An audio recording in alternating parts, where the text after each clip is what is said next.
Hi everyone, it's Evelyn. So the other day, it's been getting dark really early, and the other day Bruce had taken our car down to the bottom part of our driveway to load up the winter tires to put them on the car, and then he had to do the back up, back forward, back up, and then go forward. And he realized that now that it's getting dark early, it wasn't so easy to see all my pots of plants up against the fence. So he asked me if I could move some of them for the winter because visibility is pretty bad in the evening, especially because we're kind of in the rainy season and stormy season and everything else, and you just want to be able to see where you're going. Now the pots that he's talking about were among other things, my hydrangea plants that are in pots. And I was thinking, yeah, I gotta move those. It's too bad I don't have anywhere to plant them, because I don't. My tiny urban flower farm is mostly full. I can experiment with a few flowers, but I really don't have anywhere to plant things like hydrangeas or any large shrubs or much of anything else really. So that got me thinking, if I had more space, what would I grow? And obviously one of the first things I'd do was, if I had more space, was plant my hydrangeas, especially my firelight hydrangea. Hi Esri, this is Esri for those of you who don't know. She's one of my two golden retrievers. Leela is the other. She may or may not show up in this video. I bought the firelight hydrangea this summer at the beginning of August, and I absolutely love it. The other hydrangeas I have a couple of the type of hydrangeas you buy at Mother's Day. One blooms always blue with a little bit of yellow in it, and the other one blooms blue to purple to pink, which is really kind of weird. We have very acidic soil, so blue tends to be the common color. Pink is really unusual. That's why I like the firelight. It's so pink. It has so much pink in it with white in the early part of the season, and then it goes very rosy in the dark. But I also have an oak leaf hydrangea that has white flowers, which is good for cut flowers, and I haven't used it yet. But I can only get so many blooms when it's in a pot. So if I could plant them somewhere, that would be fantastic. So if I had more space, that would be one of the first things I would do, is I would plant the firelight hydrangea, the two ones that I got at Mother's Day, not for me for Mother's Day, I bought them at Mother's Day. I'm not a mother. And the oak leaf hydrangea.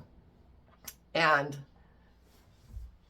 if I had enough space, I'd probably plant a few more of the firelights. I may try to get a few more firelights in pots, because pots are easy to shove up against the fence and get in the way of the car when it's turning around, because I love how they look in bouquets, as you can see in this bouquet here. They really are beautiful with their soft, fluffy texture to them.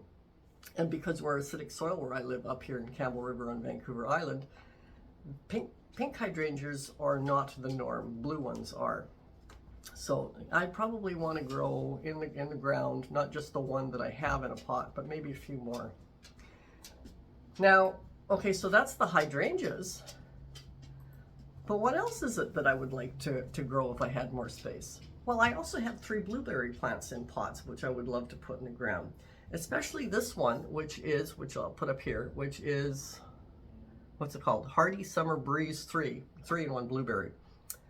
Because in the fall, and it's lost all of its leaves now, so I can't show you. I didn't take a picture when it was in full color.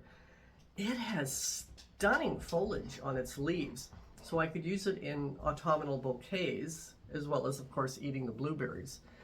The hardest issue with planting a blueberry in the ground where we live is you virtually have to net them if you want to eat the blueberries, because the birds will clean it out. I do put nets over the ones that are in pots, but that's fairly easy to do because they stay small. But if you want to let it grow to its full size, and I don't know what the full size of this one is or the other two that I have, you generally want to build cages that you can walk into to collect your blueberries.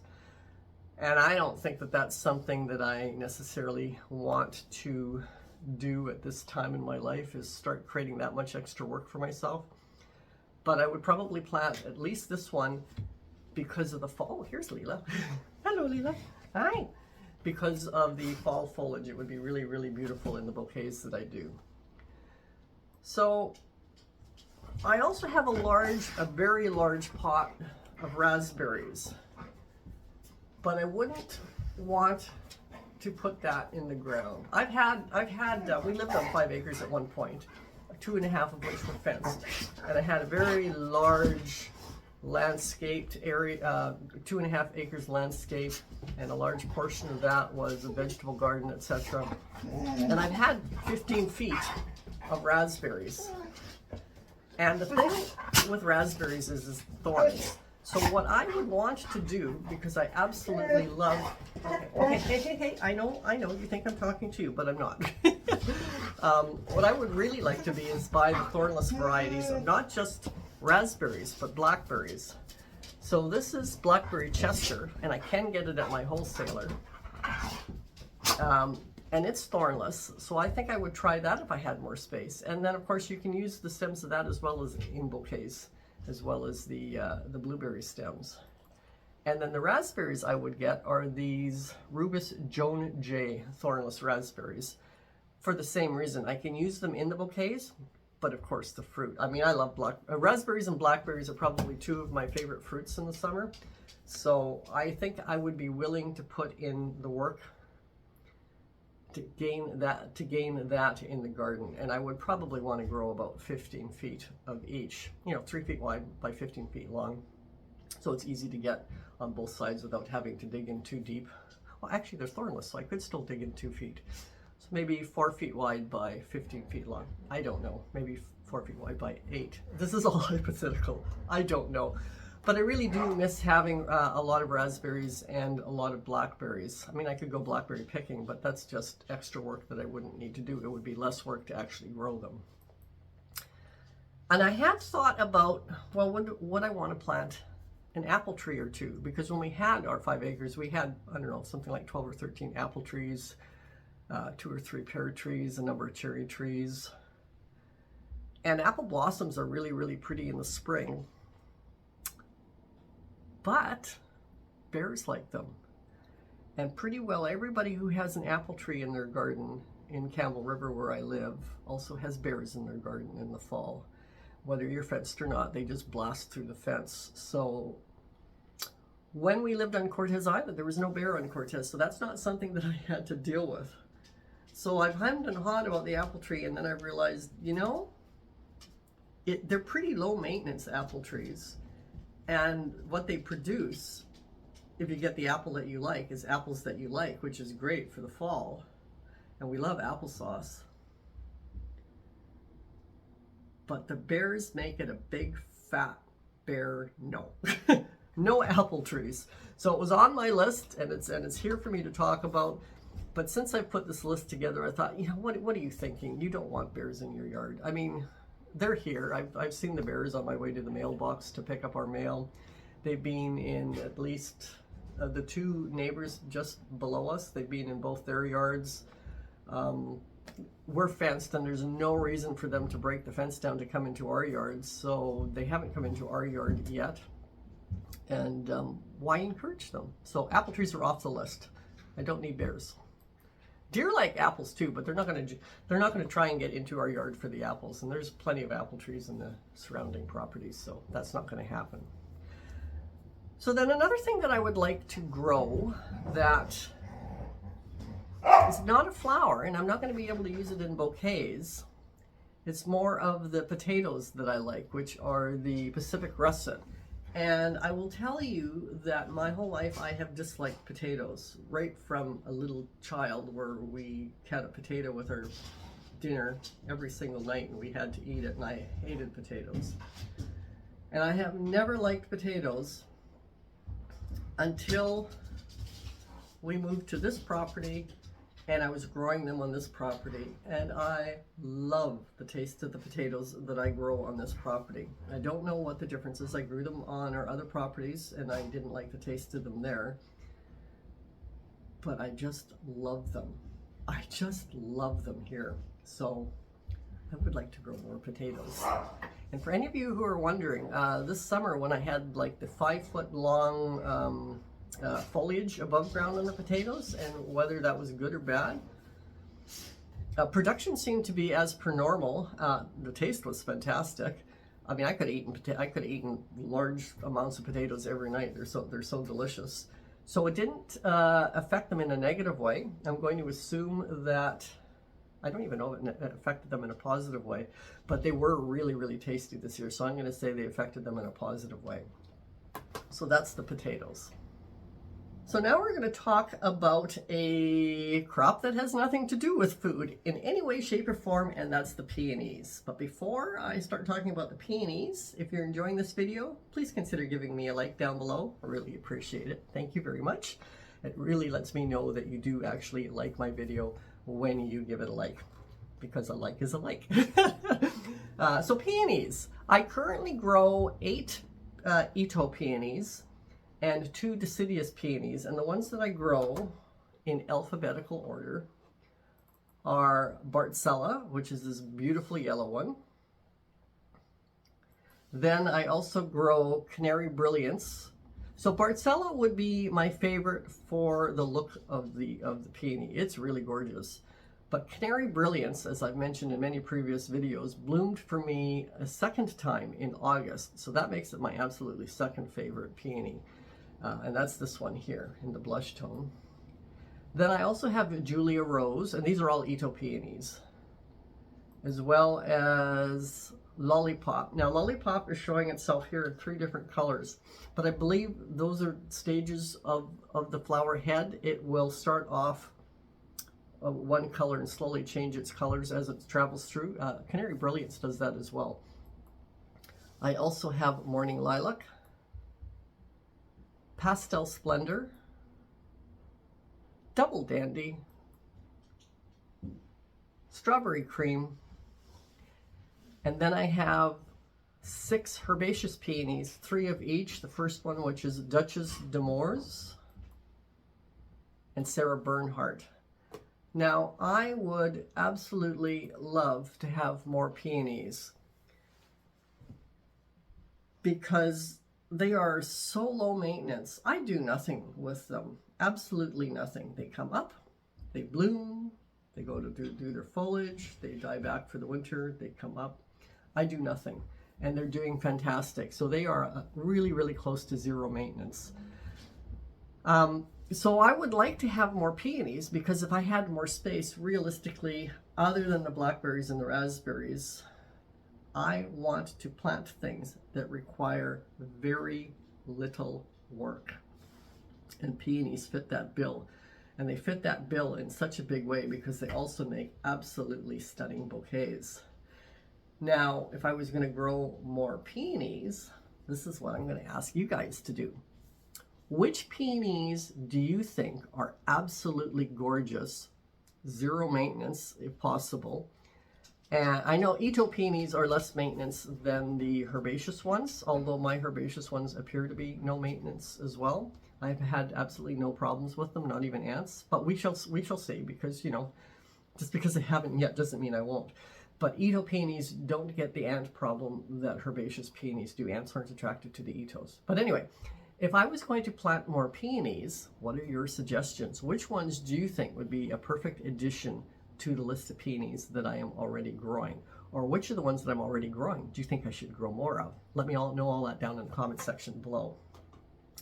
And I think I would like to plant not a ton more, because at this time in my life, I'm not looking for tons and tons and tons of extra work. That's not the point. What I'm looking for is, if I hit a point where I can't keep up with my flower wagon, and everything's selling out and I've got nothing left, then clearly I would need to have more of things. And to plan for that, you need to plan for peonies, you know, about 4 years in advance. So if I had more space and I was planning to be a constant sellout at my flower wagon, I would plant more peonies now for that eventuality. And then I would need to decide now which ones I'd want to be having for them. So anyway, let me know what those ones are. So after that, the other thing that is really, really low maintenance, basically no maintenance, is my camellia bush. Now, I had problems with it this spring, as you know, because we had one night that dropped down to minus 17 Celsius. And I believe that's why the blossoms on my camellia were far less than normal were much smaller flowers than normal for the ones that did bloom, and were very brittle, so they were very breakable. But that's easy to fix. Knowing that they don't like temperatures that cold, I can cover them. I can just go outside. I don't have frost cloth because that's not something I need in my climate. But bed sheets, you know, I've got 2 totes full of used bed sheets that we use for drop sheets on customers' houses, etc., when they're being worked on. So I can easily just take out a half a dozen bed sheets and cover the camellia bush, because it's only about 4 feet high right now. 4 feet high, I mean about 4 feet wide. And it's at least 10 years old, because we'll have had this house for 10 years in May. And that camellia bush was about this, it was probably planted by I don't know when it was planted, because actually the cedar trees that it's growing under hadn't been limbed up and it was buried. So it could have been there for a long time, just not growing because it received virtually no space and no light. We didn't even know it was there until we limbed up the cedar trees. But anyway, I would grow another 1 or 2, 3 camellia bushes, because they're evergreen. They are really, really beautiful. They're zero maintenance. And I only have the one, which is this one here. And it's sort of a pinky rose color. And it would be nice to have a few varieties of colors in them, and potentially different blooming times for them as well. So camellias are definitely on my list if I have more space.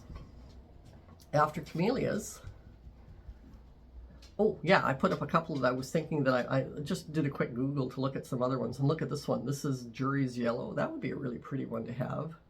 And this one is Tinkerbell, which would also be a really beautiful one to have. But I just Googled them, and I don't know when they bloom or if they even like my climate. So I would have to look for ones. I do know that the garden center was selling a camellia bush this past spring. And I think it was a white one. I'm not 100% sure if my memory is right on that or not. I will look to see if they have it again this spring. And see when it blooms. Well, it would bloom in the spring because it was blooming when it was in the garden center. And that would be one that I could potentially add if I had more space. If I bought the one in the garden center now, it would have to stay in a pot. And honestly, that would be pointless, because you wouldn't get very many blooms on a little tiny camellia bush like that. It's not like the hydrangea, which will just shoot out blooms everywhere in a pot or not. I had thought about growing a sand cherry, because I do use sand cherry branches with my camellias when the camellias are blooming, because there's not much else to pair it with, because the sand cherry is in full bloom when the camellia is blooming, as you can see in this bouquet here. And they pair really beautifully together. The deep burgundy tones of the new leaves on the sand cherry with the shiny green leaves of the camellia, and then the pink flowers with the cherry blossoms, they really work nicely together. So it's a nice pairing.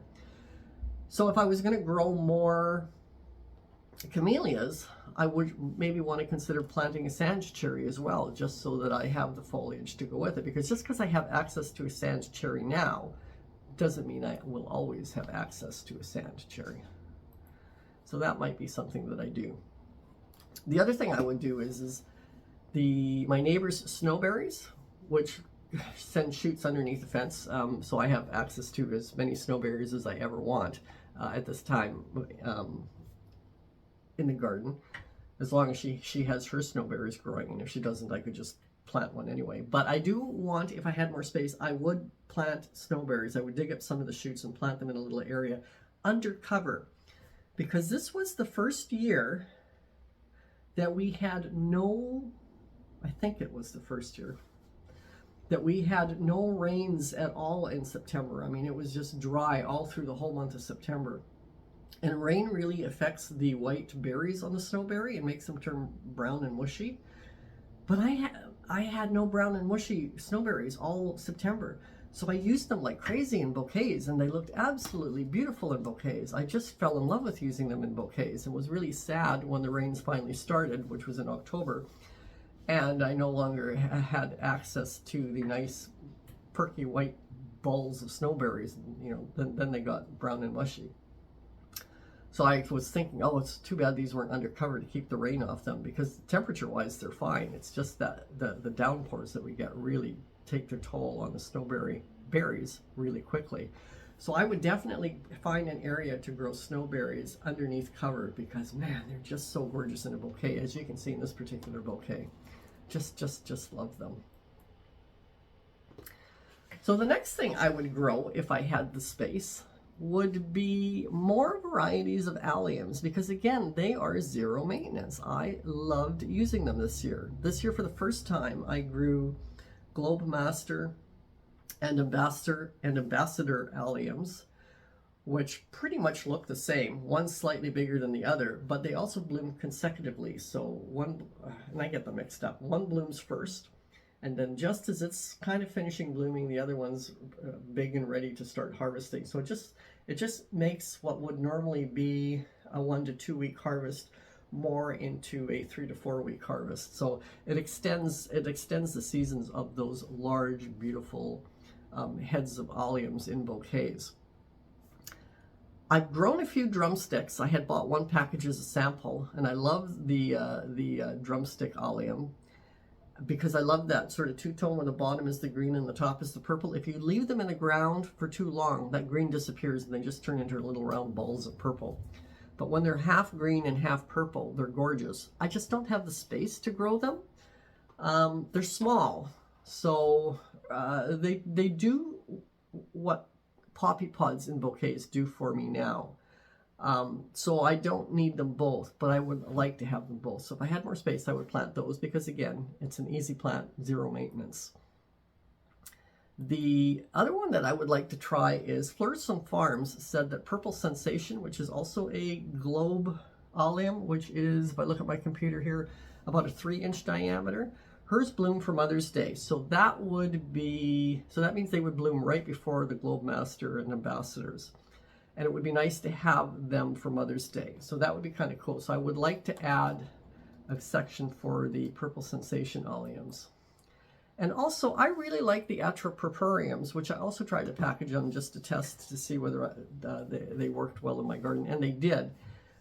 It too is a little bit smaller. I don't have the size on my picture here, but it has a different shape. It's got that flat bottom, so it's like a half a sphere rather than a full sphere, and it's got the little green baubles all the way through it. So while it looks just like a regular allium, I mean, if you look in this bouquet here, you can see the Atropurpureum up top and the Globe Master or Ambassador allium tucked farther down where the ranunculus are. They look very, very similar in their coloration, and you can tell that they're both alliums, but the shape is much different, and it's got that little bit of green bobbling happening through it. So I would definitely want to add more space for the Atropurpureum allium as well. I just think alliums are really beautiful to use in spring bouquets, and again, as I said before, absolutely zero maintenance. So another one that was on my list that I nixed was sunflowers, because I was thinking it would be nice to grow more sunflowers, because then I could grow more varieties of sunflowers. Right now I grow the white light, the white night, the orange, and the gold light, and a few of the red lemons. But I would like to try a whole broad range of sunflowers, and I was going to ask you what your favorite sunflowers are that you grow other than those ones. But then I nixed them because maintenance. I don't want to add more maintenance. I don't want to have more time spent working in the garden that I'm already doing. I have hit a level of time spent in the flower beds that I like. I don't want to spend any more time. A little bit more time, fine, maybe. And I don't need to spend any less time. I've got a nice balance of the time I spend out in the beds working. And I don't want to make my tiny urban flower farm become a chore. I love working in the garden, so I do work hard in it. But that's my exercise, that's my zen, that's my joy. I love the time that I'm spending in the garden now, and I don't want to use that love aspect of the time. I don't want it to become a burden to me. So I decided I'm not going to grow any more sunflowers. So I'm going to leave it at the approximately 100 that I plant every week throughout the course of the summer. So that works out to two flats a week that I'm planting out. So for those of you who are new to my channel and you haven't yet subscribed and you like my channel, I'd really love it if you subscribed. It would mean a lot to me. Thank you very much in advance. And to those of you who have already subscribed, I really do appreciate it. Another flower that I will add more of to my garden is yarrow, because right now I have a very small section. Like, I'm holding my hands together. It's not that small, but it's probably only about 4 feet by 1 foot, and it's triangular shaped, so it narrows down for yarrow, because it's a perfect spot for the yarrow to grow. It's not too wet there. A lot of my property where I live tends to get, especially for perennials, I have to pay attention. It's not so much annuals because we're dry in the summer, but we get an incredible amount of rainfall through the course of October, November, December, January, usually not February, but definitely March. So it would probably be my garden beds, most of them would be way too wet for the yarrow, but if I had more space, I could accommodate to work around that. And I would like to grow more yarrow. Right now, I grow quite a few different kinds, but in quite small clumps. Like, they're probably only about, the clumps are probably only about this big, each one. So I don't have a lot to use. And I grow Millie Rock Rose. I grow Yarrow Pink, Red Velvet, Terracotta, and Vintage Red. And I find them really, really easy and useful to use in bouquets. They're not a focal flower. I mean, they could be used or not. They just add that little bit of delicacy into a bouquet, which is kind of fun if you have it. I probably find if I had more of them, I would find them more useful in bouquets, but I have so few of them that they're more of an incidental in them. But because, again, they're like zero maintenance, it would be nice to have a much bigger area of them to work with. Another flower that might require a bit more work if I add it to the garden, and if I can figure out what I did wrong with them this summer, and I plan to, because I'm determined to, because this is one flower that I absolutely loved using. Even though I planted 80 and I only ended up having 12, which is really bad. But it's the Gladiolas. What I'm going to do is, of those, I dug up all the 80 corms. The new corms look super, super healthy on them. So while I may not have gotten a whole lot of blooms out of them, really, really healthy looking corms. I should have brought some up to show you, but I'd have to go outside and go around to my bouquet making station. Well, actually, they're not there anymore. They're in the seed room, drying out, waiting to be stored for the winter. And it's pouring with rain, so I have no intention of doing that. But they look really, really healthy. So what I'm going to do for this year is plant a few here, plant a few there, and see if there's what areas in the various different garden beds they really like and what areas they may not like as much. I do that with everything.